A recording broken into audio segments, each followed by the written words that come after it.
मेरी बेटी ने मुझे अपने घर पर अपने मदद के लिए बुलाया था। जैसे ही मैं उसके घर पहुंची, दामाद ने मेरी स्वागत सत्कार शुरू कर दिया। एक बार तो आधी रात को दामाद अचानक मेरे कमरे में आया। मेरे बगल में आकर उसने मेरी चादर के ऊपर से हाथ फेरते हुए कहा, सासू माँ, आपकी बेटी अब बहुत थकी हुई है, अब वह पुरानी लगने लगी है, अब आप ही मुझे खुश रख सकेंगी। दामाद ने मुझे सांस लेने का भी समय नहीं दिया। वह रात से लेकर सुबह के 3 बजे तक लगातार। नमस्ते दोस्तों, आज की इस कहानी में आपका स्वागत है। मेरा नाम राधिका है और आज मैं आपको अपना और अपनी बेटी की कहानी सुनाने जा रही हूं, तो दिल को थाम कर सुनिएगा। मेरी बेटी को उसके ऑफिस के काम से घर के कामों के लिए समय नहीं मिल रहा था। एक दिन उसका मुझे फोन आया और उसने कहा, माँ, मुझे घर के कामों में आपकी बहुत जरूरत है, कुछ दिन मेरे पास आओगी क्या? बेटी की चिंता में मैं तुरंत उसके घर चली गई। मुझे देखते ही बेटी से ज्यादा दामाद खुश हो गए। वे मेरी इतनी सेवा सत्कार क्यों कर रहे थे, ये मुझे समझ नहीं आ रहा था। लेकिन दामाद अचानक से बदल गए थे। मुझे देखते ही मेरी बेटी ने मुझे गले लगाया। उसके पीछे दामाद ने भी मुझे गले लगाया। इससे पहले उन्होंने कभी मुझे इस तरह से गले नहीं लगाया था। अचानक उनमें इतना बदलाव कैसे आ गया, ये मेरी समझ में नहीं आया। जब दामाद ने मुझे गले लगाया तो मुझे बहुत शर्म महसूस हुई। मेरी बेटी सरिता ने अपने पति के इस व्यवहार पर ध्यान भी नहीं दिया। जैसे ही मैं बेटी के घर पहुंची, उसने मुझसे कहा कि वह मेरे हाथों से बनी उसकी पसंदीदा सब्जी खाना चाहती है। आते ही मैं फ्रेश होकर बेटी के किचन में चली गई। उस रात दामाद और बेटी दोनों बड़े चाव से खाना खा रहे थे। खाना खत्म होते ही सरिता बोली, माँ, आज आपके हाथ का खाना खाकर बहुत अच्छा लगा। उसके कहने पर दामाद ने भी हामी भरते हुए कहा, मुझे तो ऐसा लग रहा है जैसे बहुत दिनों बाद पेट भरकर खाया हो। दामाद ने मेरी तारीफ किया तो सरिता ने अपने पति को गुस्से से देखना शुरू कर दिया। वह बोली, सुमित, मेरी माँ के सामने मेरी बुराई मत करो। तुम ऐसा बोल रहे हो जैसे मैं रोज खाना बनाती ही नहीं हूँ। क्या तुम रोज बाहर मेस में खाते हो? उन दोनों के बीच तू मैं शुरू हो गई। तब मैंने दोनों को शांत करते हुए कहा, सरिता, छोटी छोटी बातों को बड़ा मत बनाओ। दामाद तो बस मजाक में तुम्हारे सामने मेरी तारीफ कर रहे होंगे। वैसे भी रोज तो मैं यहाँ नहीं रहती, तुम ही अपने पति का ख्याल रखती हो। शायद वे सिर्फ हंसी मजाक कर रहे हो। मैंने अपनी बेटी से यह कहा क्योंकि मैं दामाद को कुछ कह नहीं सकती थी। खाना खत्म होते ही सरिता हाथ धोकर अपने कमरे में चली गई। मैं डाइनिंग हॉल साफ करने लगी। मेरी मदद के लिए दामाद थे। वे बोले, सरिता को तो कोई परवाह ही नहीं है। माँ, इतने दिनों बाद आप घर आईं, फिर भी वह पहले ही दिन से आपके ऊपर सारा काम छोड़कर मोबाइल लेकर कमरे में चली गई। यही तो रोज का हाल है। दामाद की बात से सहमत होकर मैंने डाइनिंग टेबल से बर्तन उठाए। तभी दामाद भी मेरी मदद के लिए किचन में आ गए। किचन से जाते वक्त दामाद ने अचानक मेरे हाथ पकड़ लिए। फिर दामाद जी बोले, सासू माँ, सच में आपके हाथों में जादू है। आपके हाथ का खाना खाकर मन बहुत प्रसन्न हो गया। आगे भी मुझे आपके इस तरह के अलग अलग रूप देखने को मिलेंगे। मेरा न कोई साला है और न कोई साली। मेरे ससुराल में तो आप ही एक हैं। अब चाहे साला, साली और बहनों की हंसी मजाक हो या सासू माँ की देखभाल, ये सभी रिश्ते आपको ही निभाने हैं। अब मैं आपको यहां से जल्दी जाने नहीं दूंगा। मुझे दामाद का प्यार समझ में आया, लेकिन इसके पीछे उनका क्या मकसद था, इस पर मैंने ज्यादा गहराई से सोचा नहीं था। इसी तरह कुछ दिन और बीत गए। मुझे बेटी के घर आए कुछ ही दिन हुए थे।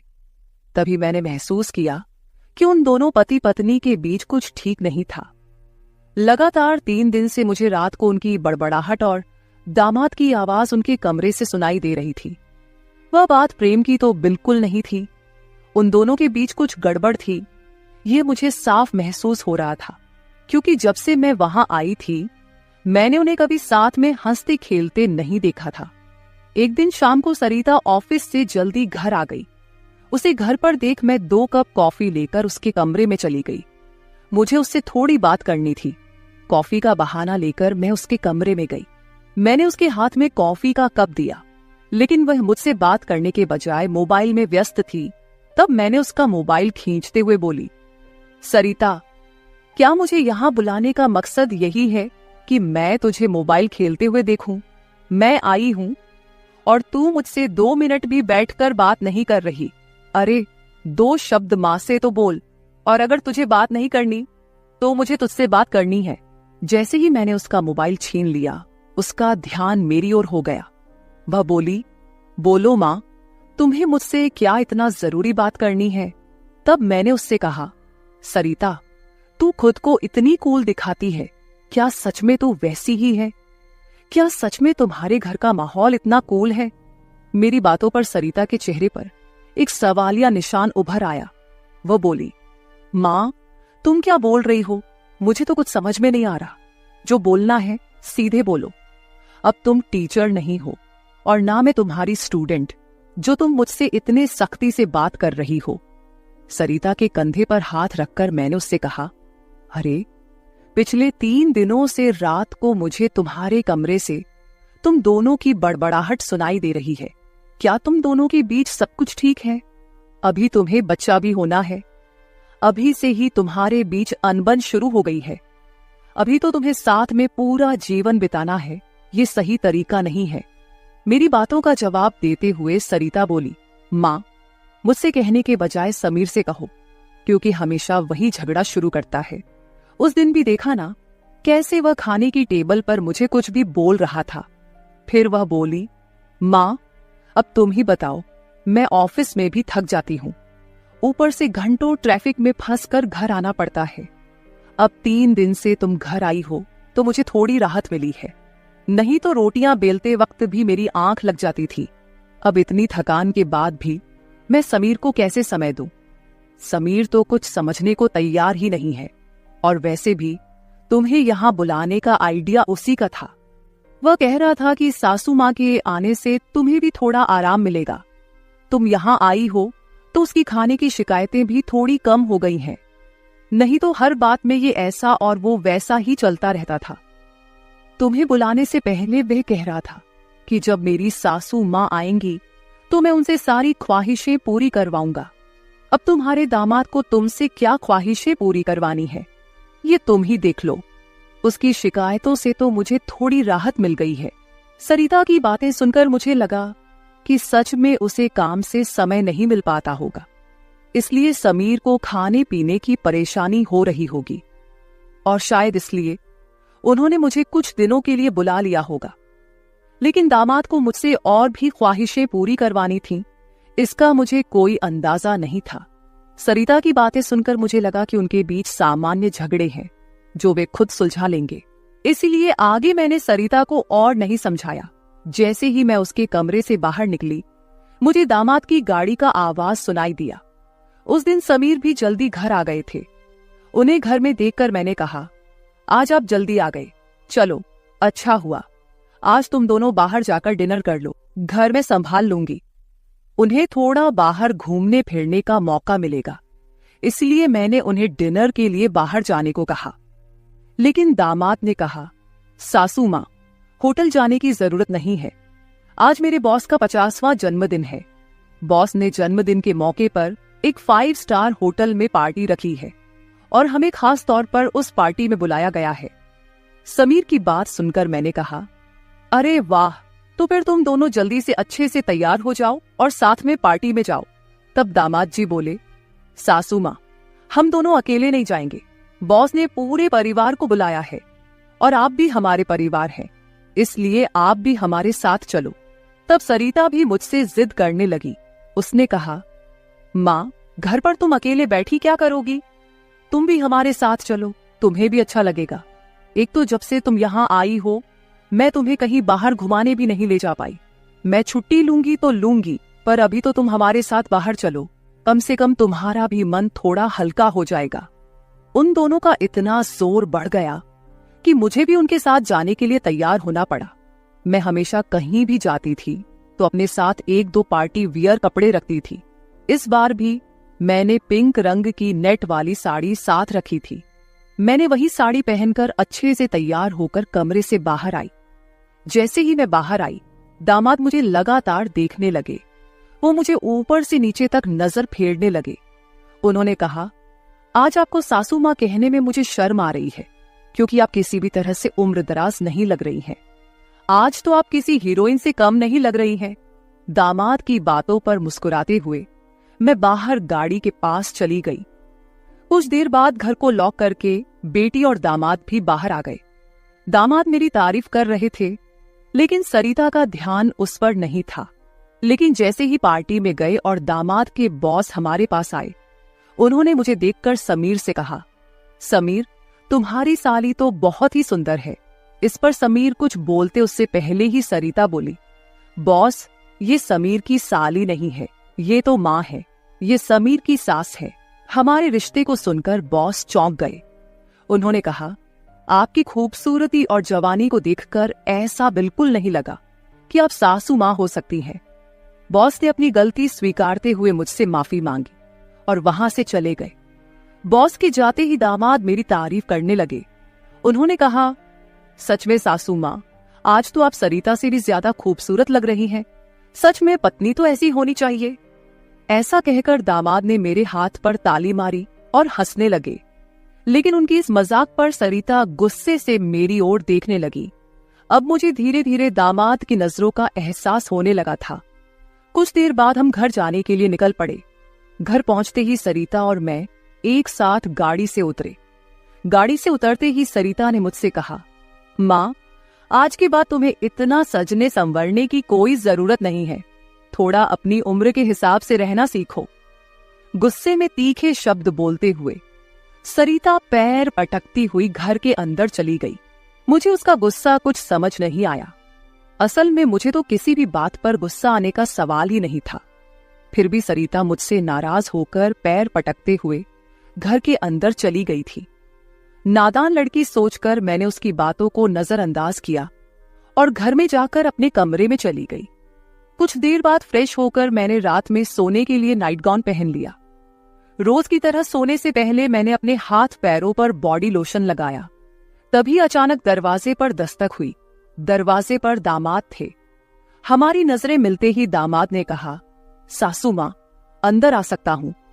ये घर उनका ही था, फिर भी वो कमरे में आने के लिए मुझसे अनुमति ले रहे थे। मैंने कहा, ये घर तो आपका ही है, मेरी अनुमति लेने की क्या जरूरत, आप यहां कभी भी आ जा सकते हो। फिर हंसते हुए दामाद कमरे के अंदर आ गए। उन्होंने मेरी ओर देखकर कहा, सासू माँ, सच में आज आप बहुत सुंदर लग रही थी। वैसे तो मैं आपको कभी यह कॉम्प्लीमेंट देना चाहता था कि आप आज भी जवान और खूबसूरत दिखती हैं। कभी कभी सच में आपको सासू माँ कहने में मुझे शर्म महसूस होती है। कभी कभी तो आपको नाम से बुलाने की इच्छा होती है। सच में आप सरिता की बहन जैसी लगती हैं। बाहर कुछ समय पहले सरिता ने जो गुस्से में आपको कहा, वह सब मैंने सुना। उसकी बातों पर ध्यान मत दीजिए। और हाँ, एक जरूरी बात यह है कि सरिता की बातों को दिल पर लेकर आप अपना रहन सहन बिल्कुल मत बदलिए। आप जैसी हैं बहुत अच्छी हैं। दामाद के मुंह से अपनी तारीफ सुनकर मेरे मन में लड्डू फूटने लगे। अगर 45 साल की किसी महिला की तुलना 21 साल की जवान लड़की से की जा रही हो, तो जाहिर है वह महिला खुश होगी ही। उस समय मेरे साथ भी वैसा ही हुआ था। दामाद की प्रशंसा पर मैं शर्मा गई थी। उस दिन के बाद दामाद की हदें बढ़ने लगी। 4 दिन बाद मुझे अपनी बेटी के कमरे से उनकी बहस की आवाजें सुनाई दी। मैं अपने कमरे से बाहर झांकते हुए वह सब सुन रही थी। तभी दामाद कमरे से बाहर आते दिखे। दामाद को बाहर आते देख मैं जल्दी से अपने कमरे में चली गई। मैं कमरे की लाइट बंद करने ही वाली थी कि समीर मेरे कमरे में आ गया। वो काफी गुस्से में लग रहा था। मैंने उसे एक गिलास पानी दिया और पूछा, सब ठीक तो है ना? इस पर दामाद बोले, सासू माँ, आपकी बेटी और आप में कितना फर्क है। शादी के बाद पति से कैसा व्यवहार करना चाहिए, उसे कैसे खुश रखना चाहिए, आपने सरिता को कुछ भी नहीं सिखाया। जब भी मैं उसके पास जाता हूं, वह मुझसे एक ही बात कहती है कि मैं बहुत थक गई हूं। आपकी बेटी अब पूरी तरह बूढ़ी दिखने लगी है। उसके सामने आप जवान लगती हैं। कहां आपकी जवानी और कहां सरिता की समय से पहले आई बुढ़ापा। मैंने शांत रहकर समीर की सारी बातें चुपचाप सुनी। उनकी बातें खत्म होते ही मैंने उसे समझाते कहा, दामाद जी, आप गुस्सा मत कीजिए। सरिता अपने ऑफिस के काम में पूरी तरह थक जाती है। इसलिए वह थोड़ी परेशान हो गई है। कुछ दिन आप दोनों बाहर घूमने चले जाइए, सब कुछ ठीक हो जाएगा।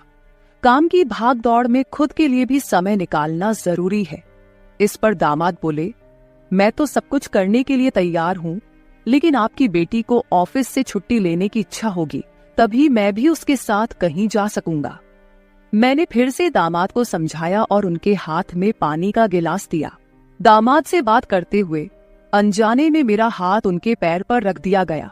अचानक दामाद ने अपने पैर पर रखा मेरा हाथ अपने हाथ से पकड़ा और मेरे हाथ से गिलास को एक ओर रखते हुए दूसरे हाथ से मेरे चेहरे से बाल हटाकर बोले, सासू माँ, आप सच में बहुत सुंदर हैं। आपको देखकर तो सरिता को देखने की इच्छा ही नहीं होती। कहाँ आपके चेहरे का तेज और कहाँ सरिता की झुर्रियां। दामाद मेरे सामने मेरी बेटी की बुराई कर रहे थे। मैंने उन्हें कहा, आप मेरी सुंदरता की तारीफ कर रहे हैं, इसके लिए धन्यवाद, लेकिन जिस लड़की के बारे में आप बुरा भला कह रहे हैं वह मेरी बेटी है, ये मत भूलिए।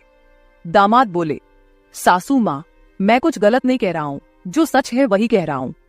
अब सरिता बूढ़ी दिखने लगी है तो क्या करूं? आपके सामने वह सच में फीकी पड़ती है। आपकी सुंदरता बेहद मनमोहक है। बोलते बोलते दामाद की नजर मुझ पर टिकने लगी थी। तब मैंने उनसे कहा, अब काफी रात हो गई है, आपको जाकर सो जाना चाहिए, नहीं तो सरिता यहाँ आ गई तो वह और नाराज हो जाएगी। मैंने दामाद को जैसे तैसे अपने कमरे से बाहर किया, नहीं तो वह रात भर मेरे कमरे में ही बैठे रहते। खैर, जो भी हो, लेकिन समीर ने मेरी जो प्रशंसा की वह मुझे बहुत पसंद आई। अगले दिन शाम को जब दामाद ऑफिस से घर आए तो उन्होंने कहा, सासू माँ, कल मुझे 2 टिफिन पैक कर दीजिए, और वो भी भरकर। जब से आप मेरा टिफिन बना रही हैं, ऑफिस में मेरी क्रेडिट कुछ ज्यादा ही बढ़ गई है। मेरे दोस्त रोज मेरे टिफिन की तारीफ करते रहते हैं, और आज तो मेरे बॉस ने भी मेरी तारीफ की। सबको लगा कि मेरी पत्नी ने इतना अच्छा खाना बनाया है, लेकिन मैंने सबका भ्रम दूर कर दिया और उन्हें बताया कि यह जादू मेरी पत्नी के हाथों में नहीं, बल्कि मेरी सासू माँ के हाथों में है।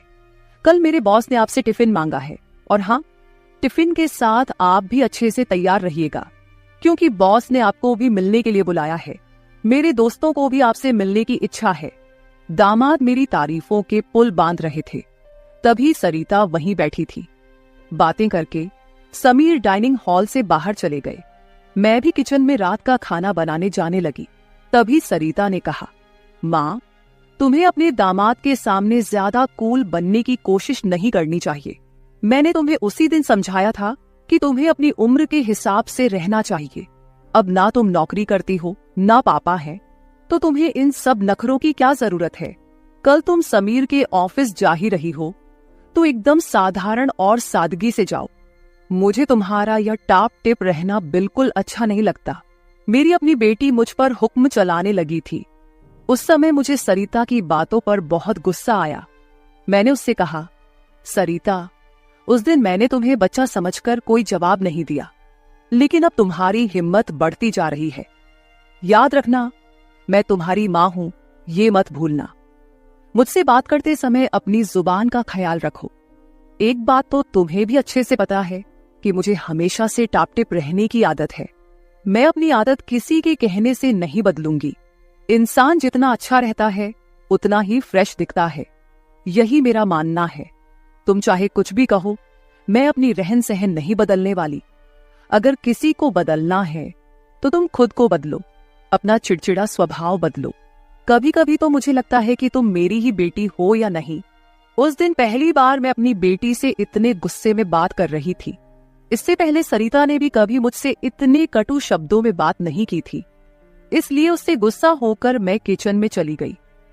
उस रात खाना खाते समय भी मैंने किसी से बात नहीं की।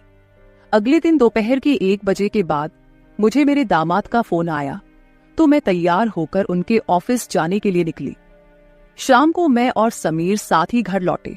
मुझे और समीर को साथ देखकर सरिता और भी ज्यादा नाराज हो रही थी। अब मुझे उसकी नाराजगी से कोई फर्क नहीं पड़ता था। वो तो अपने पति को भी खुश नहीं रख पाई थी।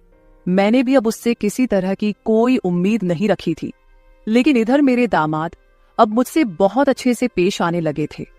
हर 2-3 दिन में वो मुझसे कहते कि उनके ऑफिस में उनके दोस्तों ने या कभी उनके बॉस ने मुझसे मिलने के लिए बुलाया है। उस दिन भी सुबह नाश्ता करते समय दामाद ने मुझसे कहा, सासू माँ, घर के सारे काम जल्दी निपटा लीजिए क्योंकि आज भी आपको ऑफिस जाना है। मैंने उनकी बात पर सहमति जताई। जैसे ही समीर ऑफिस के लिए निकले, सरिता ने मुझे घेर लिया। उसने कहा, माँ, मैं कुछ दिनों से देख रही हूँ रोज तुम अपने दामाद के ऑफिस जा रही हो, शाम को उनके साथ हंसती खेलती घर लौटती हो। अब भी तुम दोनों में सास दामाद का रिश्ता बरकरार है या फिर सीमाएं पार हो गई हैं? उस समय सरिता कुछ ज्यादा ही बोल गई थी। मैंने उस पर जोर से चिल्लाई, फिर भी उसे कोई फर्क नहीं पड़ा। उसने कहा, मुझ पर चिल्लाने की बजाय एक बार यह सोचो कि तुम्हारा और तुम्हारे दामाद का रिश्ता किस मोड़ पर जा रहा है। अगर मेरी बात समझ में नहीं आई तो तुम यहां से जा सकती हो। उसकी बातें सुनकर मेरी आंखों से आंसू बहने लगे। मेरे आंसुओं की परवाह किए बिना सरिता ऑफिस चली गई। उसके बाद 5 घंटे बीत गए, लेकिन मैं अपने कमरे में बैठी आंसू बहाती रही। समीर के लगातार फोन आ रहे थे, लेकिन मैंने फोन उठाने से इनकार कर दिया। 5 घंटे बाद मैंने खुद को संभाला और अपना बैग पैक करने लगी। जैसे ही मैं सरिता के घर से निकलने लगी, दरवाजा खोलते ही मैंने देखा कि बाहर मेरा दामाद गाड़ी पार्क कर रहा था।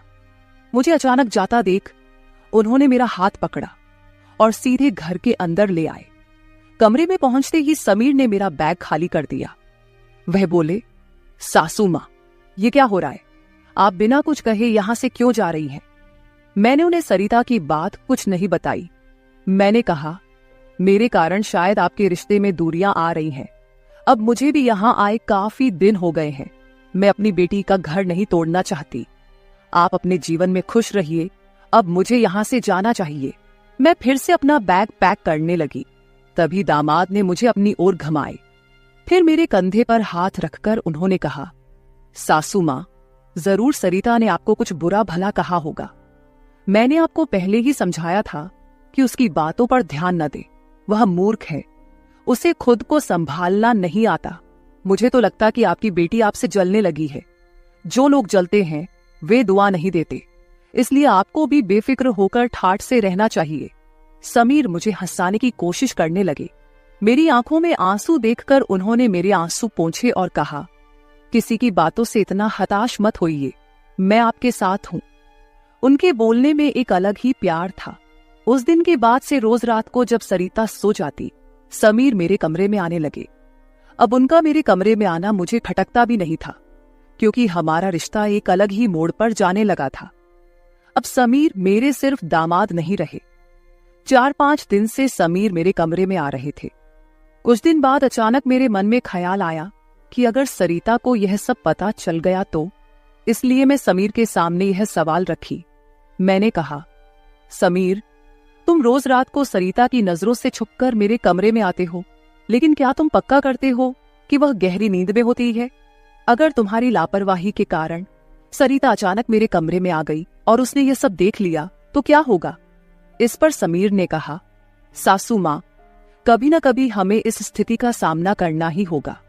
जो काम मेरी पत्नी को करना चाहिए था वह आपने किया, इसमें आपकी क्या गलती है? उसे वक्त रहते सब कुछ समझना चाहिए था। अब वक्त उसके हाथ से निकल गया है।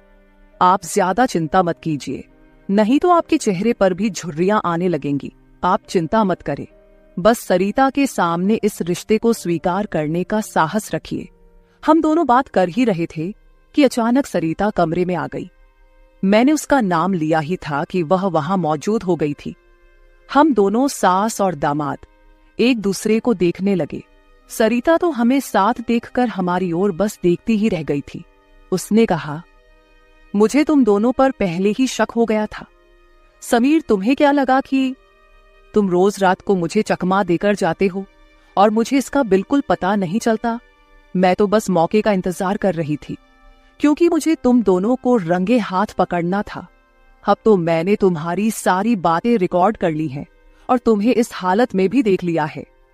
सरिता बोल ही रही थी कि तभी समीर का फोन बजा। उसने मेरा हाथ छोड़ दिया और कमरे से बाहर चला गया।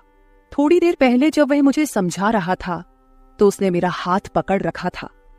कुछ ही मिनटों बाद वह एक शख्स को लेकर कमरे में वापस आया। वह तीसरा शख्स और कोई नहीं बल्कि समीर का बॉस था। उसे आधी रात को घर में देखकर सरिता चौंक गई। उसने बॉस की ओर देखकर कहा, आप इस समय यहां कैसे? बॉस आश्चर्यचकित होकर सरिता को देख रहे थे। तब सरिता बोली, आप यहां क्यों आए हैं ये तो मुझे नहीं पता, पर मुझे अब एक गवाह मिल गया है। वह बॉस के सामने मेरे और मेरे दामाद के रिश्ते के बारे में बकवास करने लगी।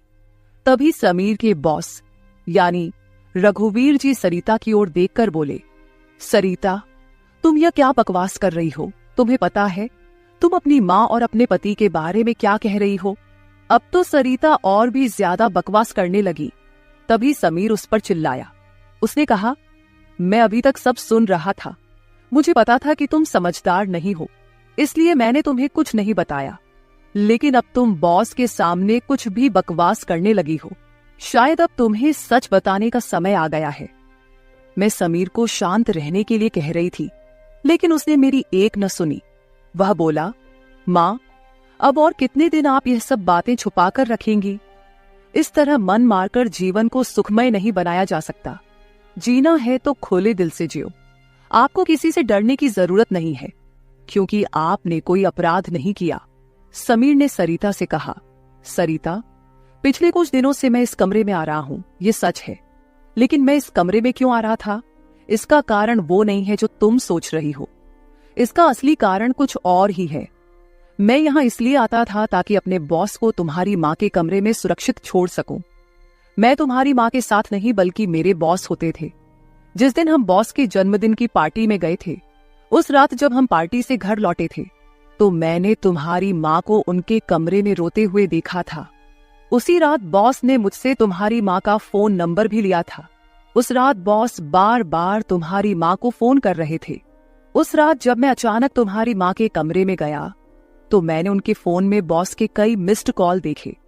अगले दिन मैंने बॉस से इस बारे में पूछा, तभी मुझे सच्चाई पता चली। एक समय था जब तुम्हारी माँ और बॉस एक ही कॉलेज में पढ़ते थे। इतना ही नहीं, उन दोनों के बीच प्यार भी था, लेकिन घर वालों के दबाव के कारण वे अपना जीवन एक साथ नहीं बिता सके। पर किस्मत ने 30 साल बाद उन्हें एक बार फिर से आमने सामने खड़ा कर दिया। तुम्हारी माँ कुछ बोलने के लिए तैयार नहीं थी, लेकिन बॉस की वजह से मुझे उन दोनों के रिश्ते के बारे में पता चला। तब से मैंने जानबूझकर कभी दोस्तों का बहाना बनाया तो कभी बॉस का, ताकि तुम्हारी माँ और बॉस को एक दूसरे से मिलवा सकूं। धीरे धीरे मैंने तुम्हारी माँ के चेहरे पर खुशी देखनी शुरू की। वह भी अपना पुराना रिश्ता जीने लगी, लेकिन तुमने इसे गलत समझा और माँ पर गलत आरोप लगाए। तुम्हारे आरोपों के बाद तुम्हारी माँ ने घर से बाहर निकलना बंद कर दिया। तब से मैंने इस प्रेमी जोड़े की मुलाकात अपने घर में ही करानी शुरू कर दी। तुम्हारी माँ जानती थी कि तुम इस उम्र में उनके और बॉस के रिश्ते को स्वीकार नहीं करोगी, इसलिए उन्होंने कभी तुमसे खुलकर बात नहीं की। लेकिन अब मुझे लगता है कि उन्हें अपनी जिंदगी का फैसला खुद करने देना चाहिए। सरिता बोली, समीर, तुम मेरी माँ को उनके प्रेम से मिलने के लिए इतना प्रयास कर रहे थे। तुम दामाद होकर भी कोई आपत्ति नहीं कर रहे थे और मेरी माँ को एक बार फिर से जीने का मौका दे रहे थे। मैं आगे बढ़ी और सरिता से आंसू भरी आंखों के साथ बोली, मुझे माफ कर दे बेटी, मुझे इस उम्र में यह सब नहीं करना चाहिए था। मुझे रघुवीर से फिर से नहीं मिलना चाहिए था। लेकिन तू चिंता मत कर, सुबह होते ही मैं यहां से चली जाऊंगी। मैं रघुवीर से कभी नहीं मिलूंगी। इस उम्र में मुझे यह बातें तुम्हारे मुंह से सुनने से पहले ही मैं यहां से चली जाती हूं। मेरी आंखों में आंसू देखकर सरिता बोली, मां, मुझे माफ कर दो। मैंने तुम्हें समझा ही नहीं, ना मैंने कभी तुम्हारे अकेलेपन को महसूस किया। अब वो समय तो बीत गया, पर अगर तुम मेरे लिए जी सकती हो तो फिर मैं तुम्हारी खुशी में क्यों नहीं शामिल हो सकती। तुम्हारे समय में दादा ने तुम्हारी शादी नहीं होने दी होगी, लेकिन अब मैं उनके नक्शे कदम पर नहीं चलूंगी। मैं तुम्हें और बॉस को आपके आगे के जीवन के लिए ढेर सारी शुभकामनाएं देती हूं। बॉस मुझे मेरे पिता के रूप में स्वीकार है। बेटी की सहमति सुनकर मेरी आंखों में आंसू भर आए।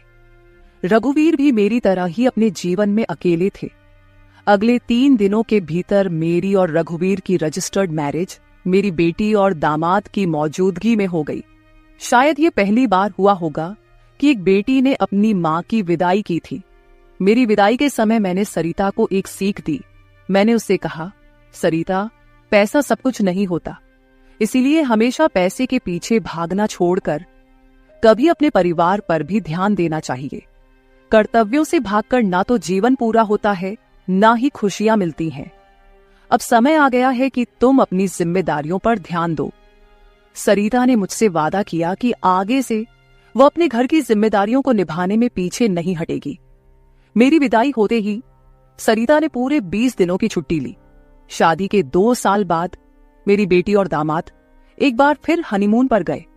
तो दोस्तों, शादी और प्यार की कोई उम्र नहीं होती।